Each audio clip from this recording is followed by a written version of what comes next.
Hello again. This is the another movie from the series My Top 10 Favorite Chess Games. This one was played between Anatoly Karpov and Vasilij Topalov. I actually flipped the board. It's known as Karpov's Immortal. It was played in 1994 in Linares, a city in Spain, where there was a very famous tournament organized between one of the strongest grandmasters ever. Some of the names that took part are Karpov, Kasparov, Topalov. I think Kravnik played there as well. Basically, Ivanchuk, of course. So basically, one of the strongest grandmasters of our era played in that tournament. Karpov won that tournament, and this is the most famous game of his from that tournament. So I would really like to show it to you. It has ninth place on my list. So let's just dive in and see it. Karpov played d4, and Topalov replied knight f6, c4, and c5. This is known as Benoni defense. Karpov played knight f3, which is not the most common move. The most common move is d5, taking more space in the center. And the line usually goes like this after e6. Potentially there are many things that could happen, but let's say e4, takes, and after g6, f4, bishop g7. This is a standard Benoni position where white has more space in the center, but black can get some active play on the queen side. For instance, if knight f3 is played, and then a6 is often a follow-up.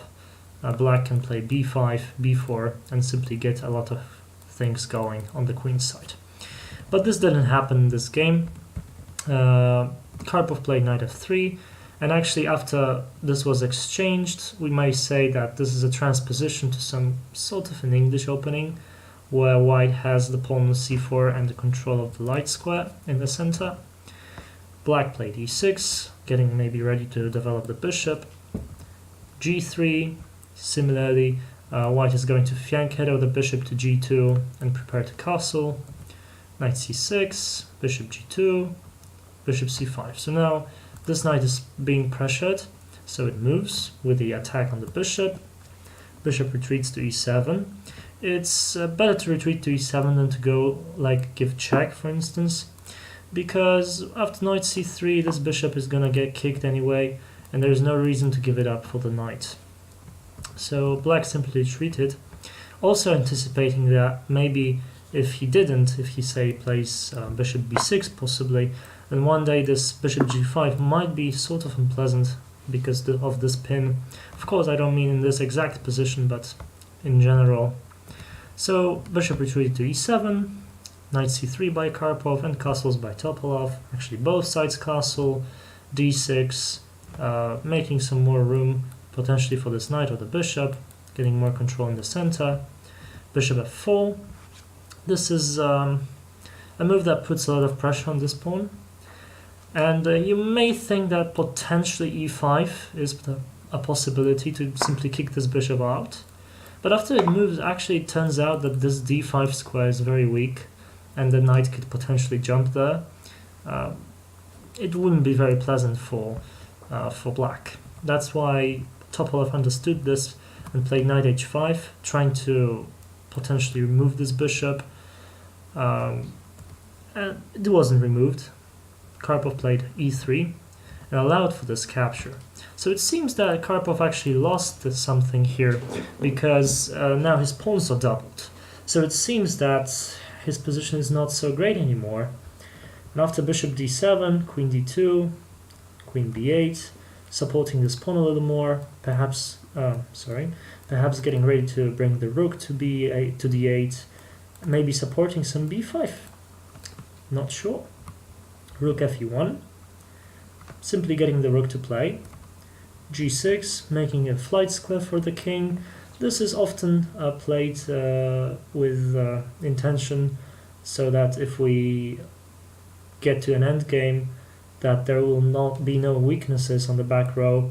But also what should be mentioned is that maybe this bishop can get into play and sometimes can retreat here. That's one idea.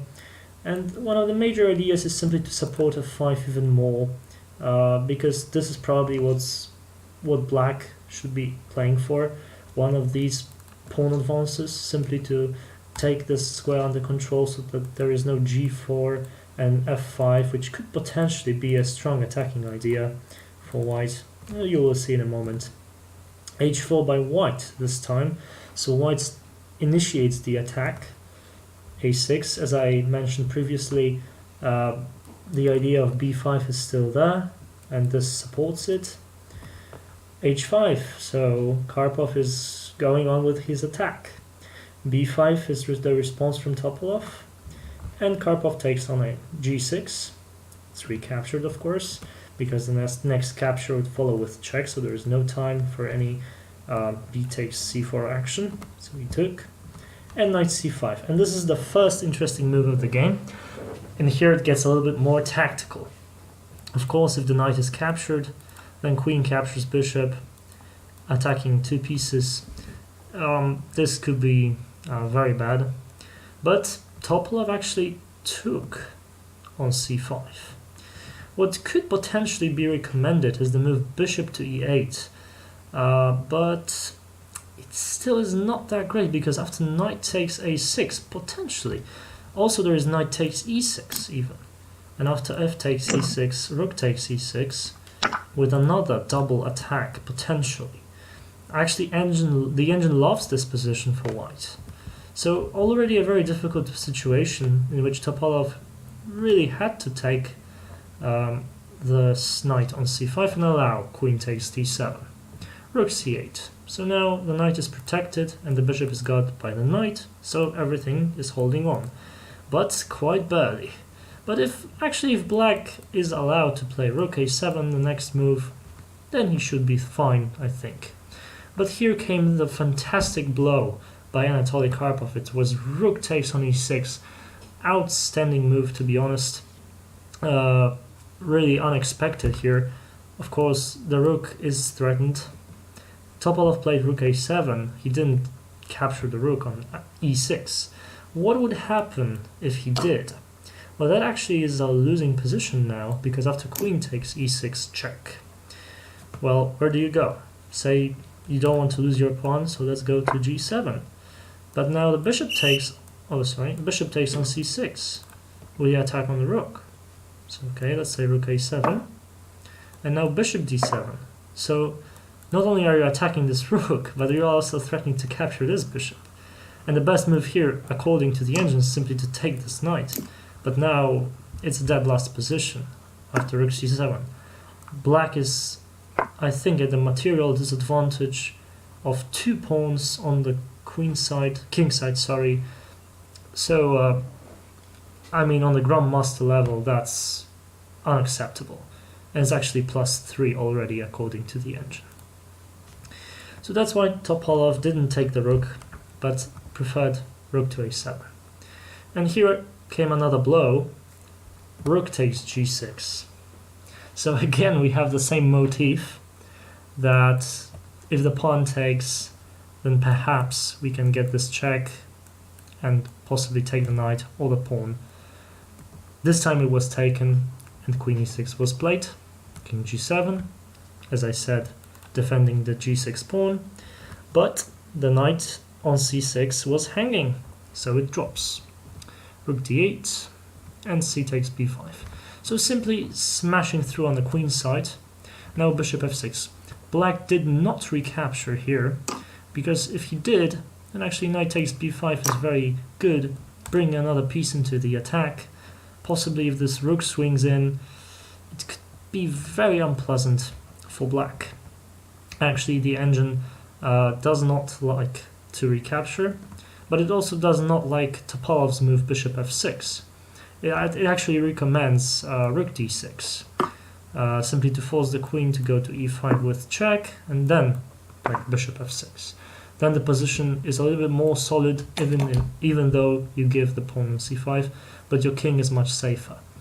In this case, after bishop f6, it is not really such safe because of knight e4, and again the pressure is applied to this bishop. So bishop d4, bishop moves away. But now b takes a6, so simply taking another pawn. Queen b6. Of course, possibly best move was queen takes b2. Maybe it seems that there is something going here, but not really. Rook d1 could be played, and now there are a lot of actually new threats. Sometimes you can even take and go queen f6. That's often very unpleasant motif in these positions, but I think I'm going to let you investigate it for yourself this time, for the sake of time reasons. So after queen b6, rook d1, with the same ideas that I mentioned just a moment ago. So potentially one day Karpov may take this bishop on d4 and then come into f6 and probably look to checkmate his opponent. So Topalov simply took the pawn on a6, what's the better? But now, just as I said, this motif is being played. So rook takes bishop, allowing this queen to come to f6. Rook takes rook, queen f6, king g8, queen takes g6 check, king f8, which is actually even worse. Well, no, maybe not, because king h8 is also losing, but king f8. Now queen to e8 check was played. Wasn't the best choice. Even better was queen h6, and after king goes to g8, then perhaps knight f6, and king f7, and knight h5. This is the line given by the engine. Now it says, please give up your queen, but let's just imagine that, I don't know, black maybe wants to, not here, of course, black wants to maybe bring something to the defense. It doesn't work because of queen g7 check, and after, say, king e6, it's actually queen f6 mate. So, but Karpov didn't play that. Karpov played queen e8 check, king g7, queen e5 check, king g8, knight f6 check, king f7, bishop e8 check, king f8, and queen takes on c5 check, queen d6, queen takes a7, winning the rook. Queen takes f6 was played, winning the knight, but now bishop to h5, rook d2, b3. So even though it seems that black is up the exchange, well, you need to remember about the pawns. There are 5 pawns as a compensation, and white king has cover. Black king is very exposed to all possible checks and attacks from both this bishop and the queen, whereas white king has this shelter behind the pawns.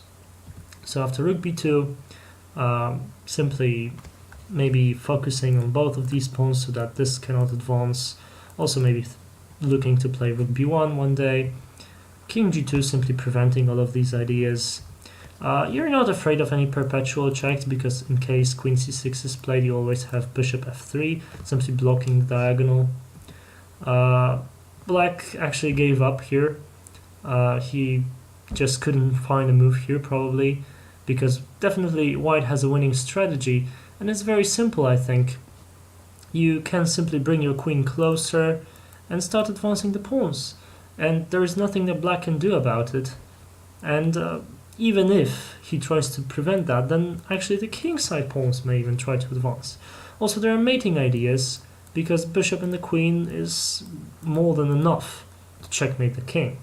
So again, no chance absolutely. We can look at one of computer lines here, which says queen c6, bishop f3, queen d6, bishop e4. So keeping this diagonal, this one under, not this one, this one under control. After rook e2, queen a8 check, king e7, queen b7 check, king e8, and a4, and the pawns simply start to advance. Rook d2, queen a8. The computer, of course, likes to repeat. This is only the computer line. And here, I think if the queen trade is offered, there is nothing wrong in accepting it. There are simply too many pawns. Black rook will not be able to stop them. So simply going back, I just want to remind you something from this game that I really enjoy myself.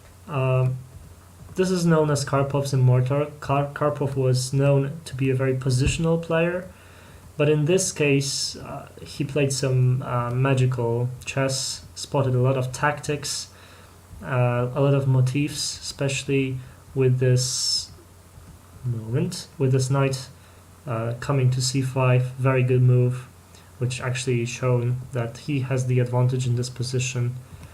And then this fantastic idea with rook takes e6, followed up with rook takes g6. Well, nothing more to say, just a brilliancy. So that's why it has number 9 place on the list of my favorite games. I hope you enjoyed it as well. If you want, you can let me know in the comments whether you have some suggestions. Maybe you have some favorite games of yourself that you would like to share with the others. If you do, then go on. And hopefully see you in the next video. Bye.